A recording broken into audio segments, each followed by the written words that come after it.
Baik anak-anak, kita akan lanjutkan lagi pertemuan kita masih tentang struktur tanah dan organisme yang ada di dalamnya. Proses pembentukan tanah dan komponennya, yang bagian kedua, yang kemarin sudah.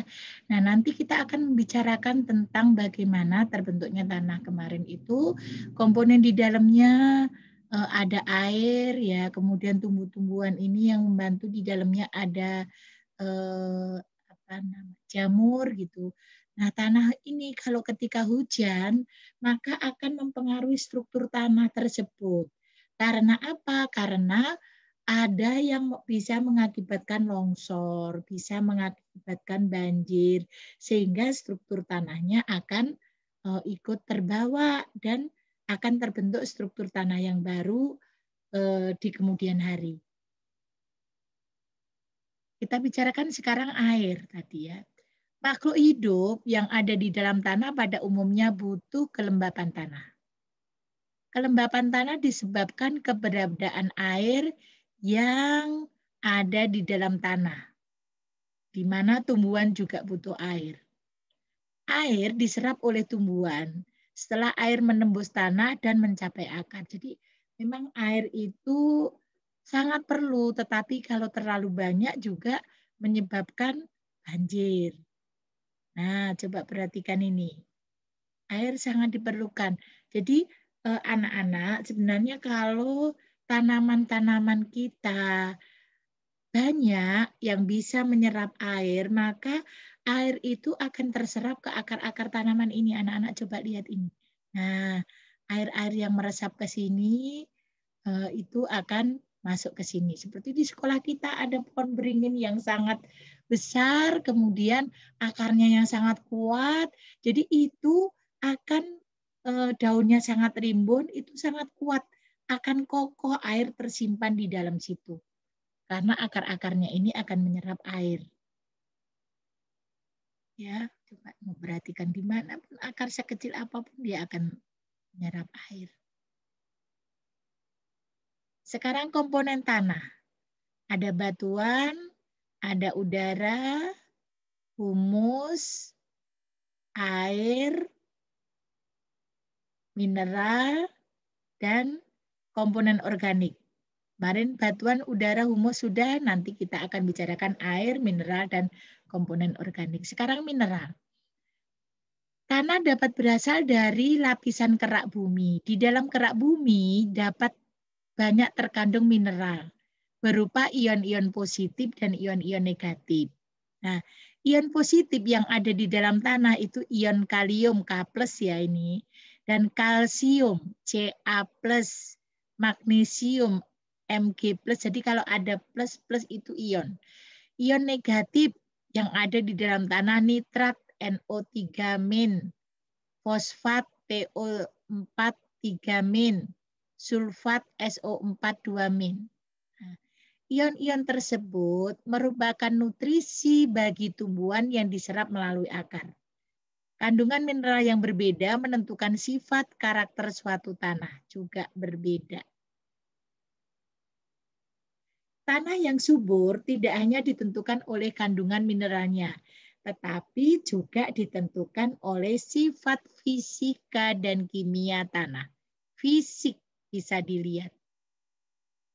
Sifat fisika tanah yang dapat diamati dengan mudah untuk menentukan kesuburan tanah adalah warna tanahnya.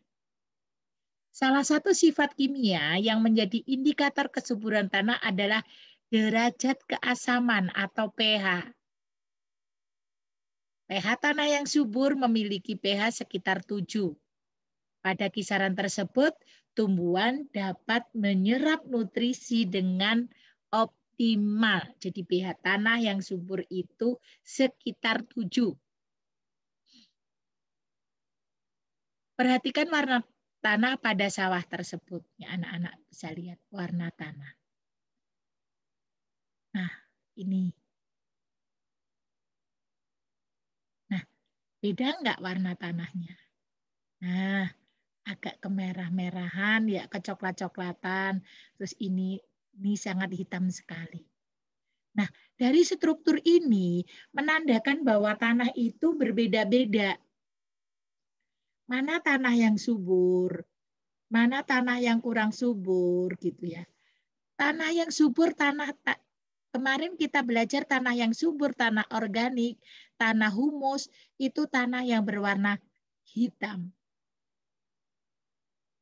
Banyak kandungan zat organiknya, berarti ini yang paling subur.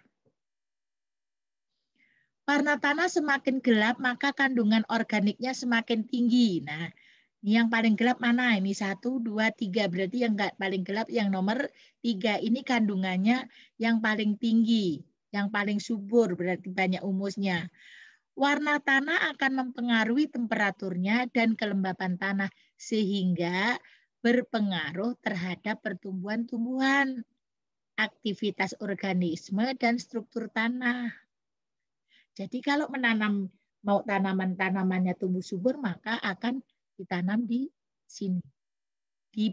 Makanya ini bagaimana biar subur, Bu?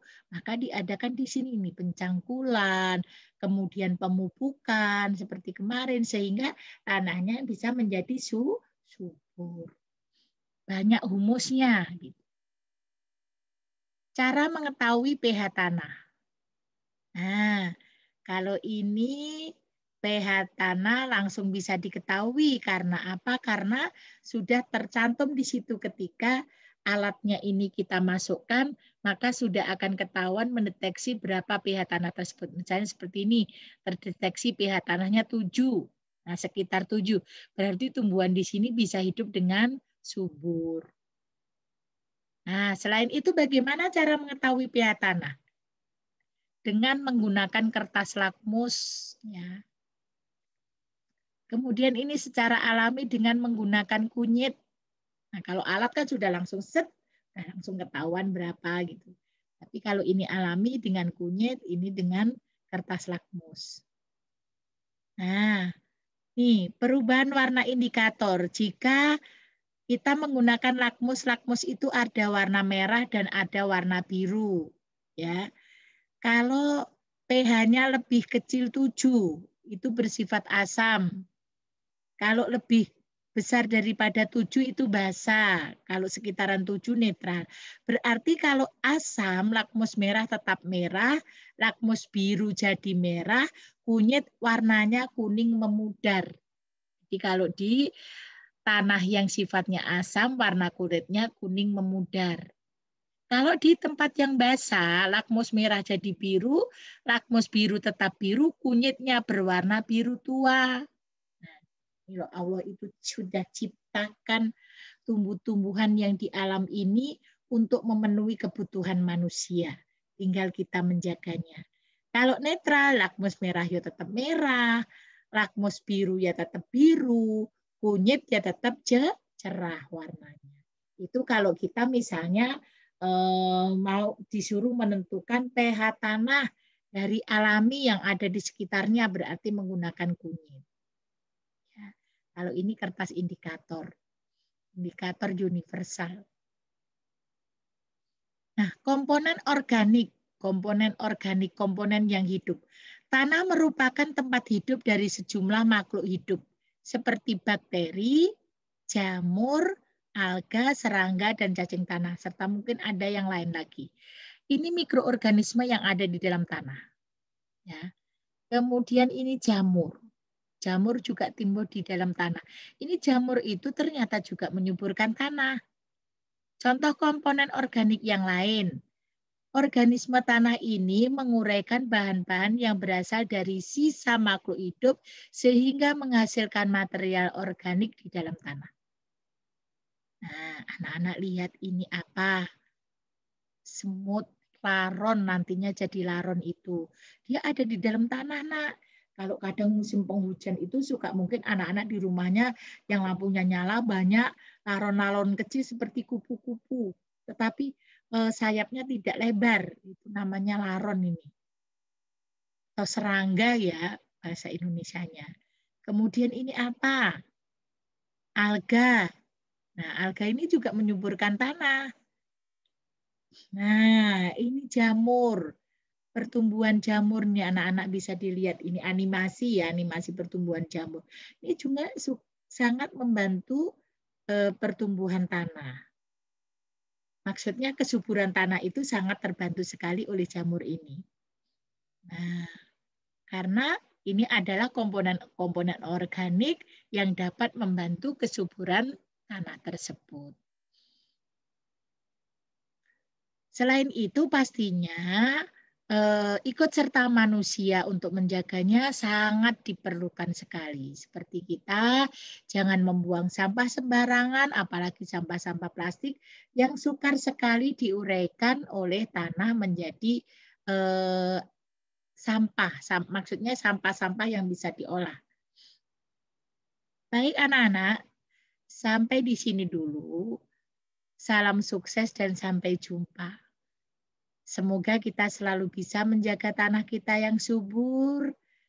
Dari tanah kita bisa mengambil banyak manfaatnya, walaupun dia kita tempati, mari kita jaga dengan baik karena sangat kita perlukan. Terima kasih, sampai ketemu pada pertemuan berikutnya. Sampai jumpa.